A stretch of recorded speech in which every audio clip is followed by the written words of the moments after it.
So I'll let you take it away. Yeah, the format's yours. And just hopefully there's some time for some questions at the end. Yeah, for sure, we're going to do that. So, okay, well, yeah, that'd be great.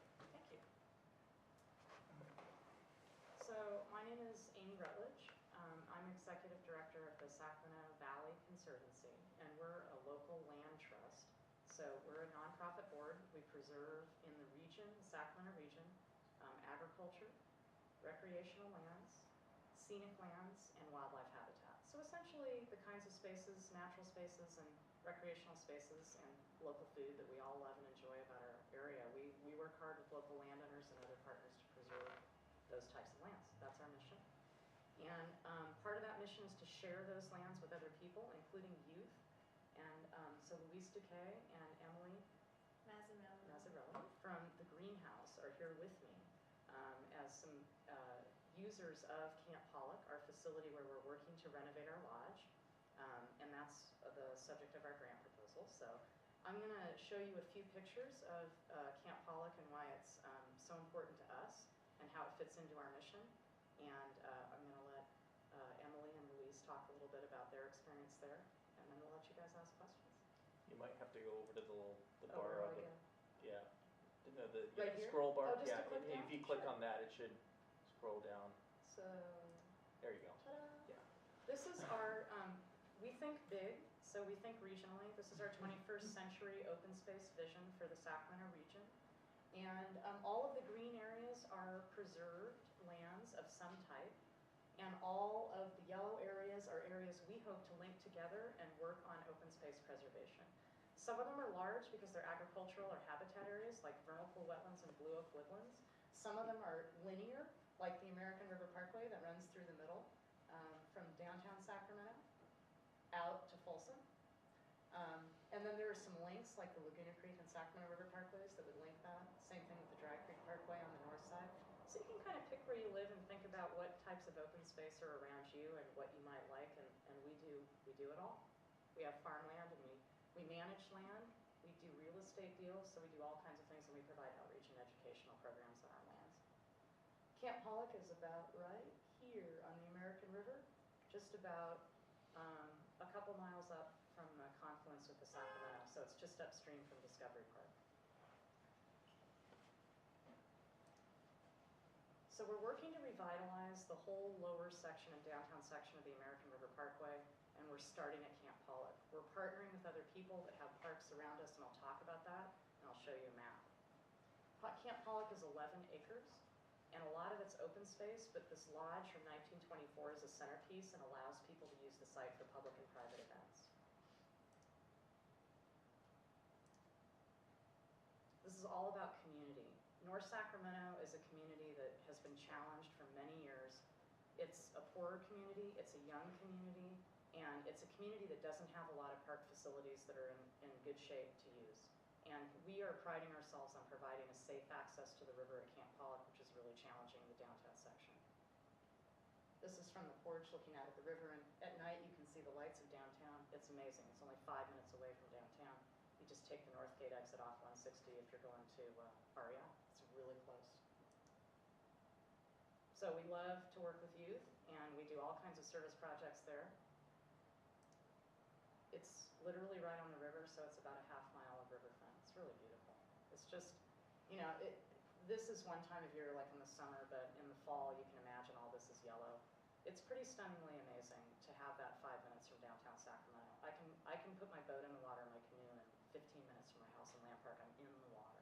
So it's not, even though I grew up downtown, it's not an area I used a lot because frankly I didn't perceive it as being that safe. But Camp Pollock is a safe place to access the river in this area, and it's incredible. It's incredible. Sutter's Landing Park is another option, and it's great that more land is getting that way.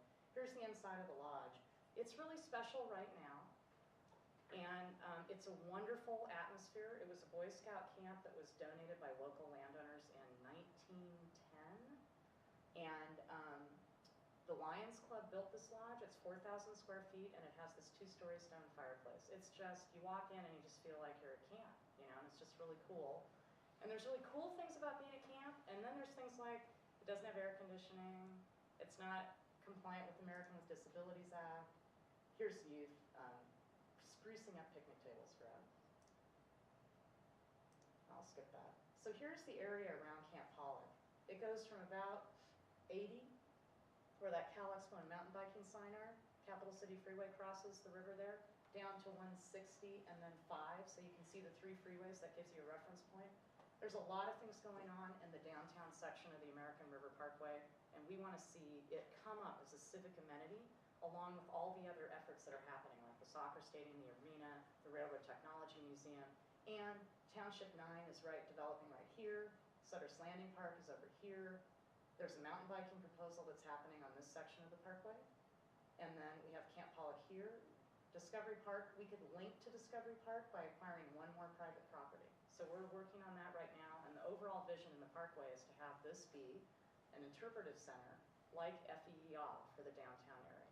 So we're really excited not only to renovate the lodge for public and private events, we have all kinds of events right now. Baby showers, weddings, birthday parties. These are creating family memories for people on the river and creating a real connection to open space. And I am just shocked by, frankly, almost word of mouth, how many people reserve the lodge. It's off the charts. Business meetings are there too. And so we hope to continue having a safe environment where more and more people come down to the river and create a better management situation for the entire downtown section of the parkway. We're reaching out to partners to make that happen. We partnered with the State Lands Commission on this project. They own the property. We facilitated the real estate deal. The Boy Scouts, it was a hard decision for them, but they decided to sell. And they're a willing seller. We facilitated the State Lands Commission funding and buying this property to facilitate access to the river. And they didn't want to manage it. They don't have the capacity to manage property, especially like this, so we offered to lease it back, and we started that in January of this year. So it's a very new project for us, and it's super exciting. We want to keep the momentum going. We've got the money for the design, but we could use every dollar of in-kind that you could give us on this project. In fact, my challenge is, I say we will use more in-kind dollars than any other grantee has ever used before. I know the amazing amount of wonderful things you've done for your prior grantees. I work with Soilborn Farms and Roberts and others. We directly work with them. And anyway, it would be a wonderful boon to us to be able to make this affordable to renovate the lodge. It's a challenging section of the American River Parkway. I already talked about that. And this is exactly where it is next to 160, just a closer up view so you get a better idea of where it's located. So our goal is to basically turn this into a safe place to be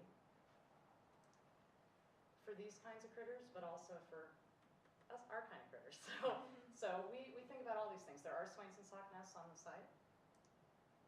There are definitely Chinook salmon jumping in the river when I canoe at sunset. They are jumping everywhere, and they are huge. I thought it was a shark the first time. I almost freaked out, and I'm not exaggerating. I mean, it's just this big, what is that? Anyway, they're amazing. You know, I mean, it's just amazing to be down there at sunset on the water, watching a humongous fall Chinook salmon jump right in front of you, and that happens all the time. There's boating access. This is Wells Fargo helping us get our native plant garden going. So we already put a native plant garden and courtyard in, and the lodge renovation is the next phase of making it more available to the public and youth and as an interpretive center. They held a business meeting there. Many others have done it since.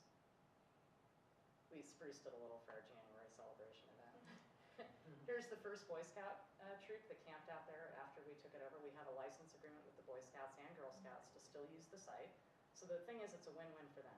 And we still have a lot of, organized youth groups coming out to use it, which is wonderful for us. It's helping accomplish our mission. So you too could put your canoe in at Camp Pollock, and this is what you would see.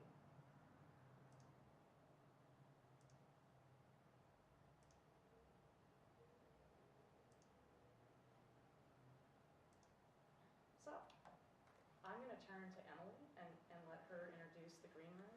Emily's. Hi, I'm Emily. I'm the community liaison at the Greenhouse Center, which is it's actually probably 5 minutes, 3-minute drive from Camp Pollock. We are a nonprofit that runs out of a apartment complex that houses a lot of low-income families and working families in that area. There's over 550 kids on that one block, which is 3 minutes from Camp Pollock. So, and a lot of them are really hardworking families. program for those kids, and also a summer day camp. So we took the kids to Camp Pollock this summer as one of our field trips. We have a field trip every week as part of our summer day camp, and it's hard to find affordable ones, and this one was really fun to partner with Camp Pollock and having them be willing to give us some activities and tour a nature walk and things like that, and the kids really loved it. So I'm going to let Luis tell you about his experience. Can you introduce yourself and tell us a little about yourself and about the greenhouse? Hi, my name is Luis Duque. I am 11 years old. I am in the 6th grade, and in the summer we go to field trips every week, and then they teach us about God. And What tell us about the after school program? every Monday, Wednesday, Friday, they help us with the homework, and we do workshops and play games and hang out with our friends. So what are some of the things you do in the summer? And we go to field trips and Do workshops. do workshops and Cool. arts and crafts. So when did we go to Camp Pollock, and tell us about your experience at Camp Pollock? We went in the summer and we played games, and the 3 best games I liked was the spear toss game and the boomerang one and making fire. And I like being at Camp Pollock because I can play with my friends and learn new games. Did you ever know that that was right near your home? A little bit away. Great. Well, thanks for sharing. I can just say personally from the greenhouse's standpoint as well, there aren't as many access to the river as we would like near us. It is hard to get 30 kids in cars to go to a field trip somewhere, and so to have it so close and be really accessible. I mean, even if I don't think we had enough cars that day, and so we just literally took us 5 minutes to just take a couple trips, and it was really close and easy, and they met us right there. They had all these really cool artifacts that the kids loved and the games that they got to play, and being right by the river, right near their community, and being so close, and sensing that partnership that they wanted to make with their local community was really sweet, and it was a benefit to our program. Absolutely. So. Thank you, Luis and Elaine. We're really excited about working with the greenhouse, and we also work, our youth education and stewardship, or YES program, is something that we're really excited about and happy about. We've been doing it for about 5 or 6 years. We do it at our Deer Creek Hills Preserve, which is in the foothills, about 30 minutes away. But to have Camp Pollock as an additional downtown location for YES, we had a birding outing this year with folks from the Fulton El Camino Parks and Recreation District. These are 13-year-old kids who are kind of like, birding, I don't know if we want to go. They got there, they didn't want to leave.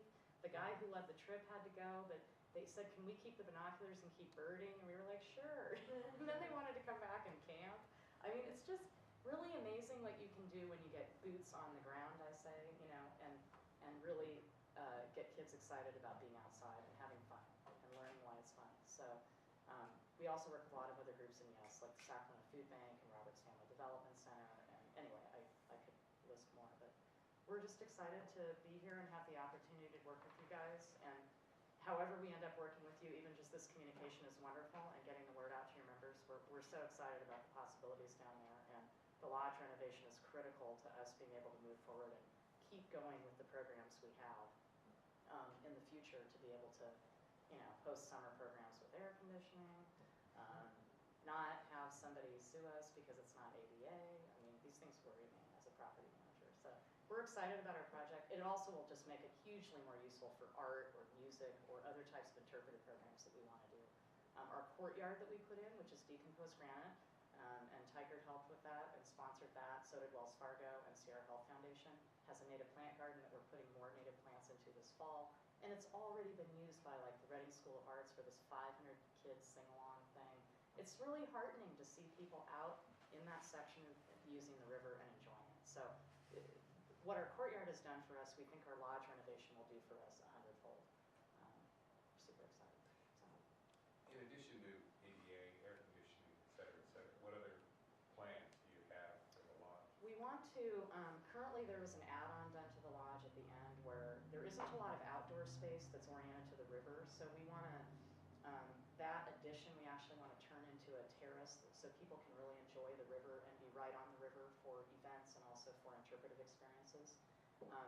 There is a river bank, and then there's only sort of a trail down to the river. In the winter you can see the river, but when the leaves are up, because there's a lot of riparian vegetation, you know, that connection, you need to be really close to be able to feel like you're there. There's not a working kitchen.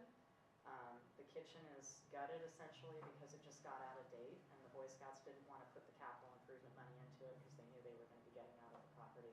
And so we need to renovate the kitchen. The bathrooms need to be renovated. And it's not extremely insulated, so we want to do that. You know, I mean, even in the winter, it's not terrible, but it's just that it would be a lot more functional. We also want to increase the light into the lodge. The windows, I call them sort of Home Depotized windows that were from the 1920s, so they're smaller window openings, and it just would be beautiful to have more natural light in there for many reasons, both for interpretive programming and also just for people's enjoyment. We also want to orient both sides of the lodge to the outside. Right now, only the front of it is oriented to the outside, and what we want to do is have a wraparound and have an entrance from both sides so people can use the courtyard and the lodge, and people can use the large grass area behind the lodge and the lodge at the same time. Just would make it much more connected for not only events, but, you know, an interpretive center. So those are our hopes. You know, we'd hope to even maybe be able to serve food to the public there someday. And that would be really cool. So, you know, we have a lot of goals. They're all in the Parkway plan, actually. It schedules an interpretive center to be in that area. It schedules a non-motorized boat launch facility to be in that area. And really, Camp Pollock is the perfect place to do all of that. So we have a lot of long-term vision for why it's important to do the renovations and the changes and increase access to the lodge and just the comfort and use of the lodge and the facility of it for interpretive programming. Is there an order to all of the things that you have to do to the lodge? We're actually going to, we thought about phasing the renovation, but we really feel strongly that because we don't want to disturb the public and private events that are there and stop the momentum of people using the facility, we just want to move forward and do all the capital improvements at once. It's also really hard to get the permits for this site because it's in the floodway. So we've had a scoping meeting already with flood agencies and water agencies. We're working directly with Sacramento Area Flood Control Agency and Reclamation District 1000. The city will have to give us permits, state lands, the county, because it's consistent with the Parkway plan. We want to go through that process once. That's why I call us developers of open space at the beginning. And get our permits, and then we want to move forward with the project, which is why support like this would be absolutely critical to us. We're doing a capital campaign, which this would be a part of, but the in lieu and in-kind services would be critical for us to reduce the cost, the cash cost of the renovation. I mean, we could use design services, we could use construction services, we could use materials. I mean, the list goes on for what we need to be able to make this happen. The cool thing is we have lead money to do the design work and get the permitting done. We're starting that in February because we've raised enough money to be able to start that. We're also applying for a loan from the Packard Foundation at 1%, which will allow us to facilitate moving forward with the project. But to pay off that loan is going to be a big challenge, and to reduce our fundraising amount that we have to raise over time to be able to pay off that loan and have all these in-kind services would be invaluable for our project, and frankly would make it much more viable to move forward with everything at the same time.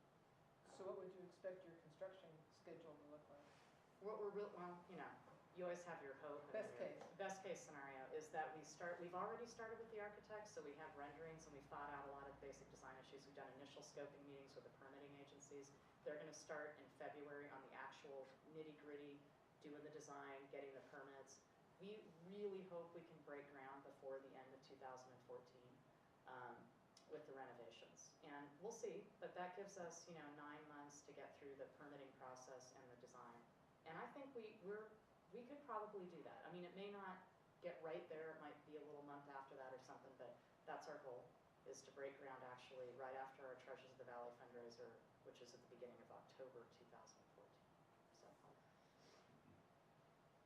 and then that process, the construction process, we expect would last, at least probably a year. Maybe not, maybe less, but we're anticipating that due to the amount of work that it would take them. Fantastic. Any more questions? No? No, Great. That's great, very good. Thank you so much.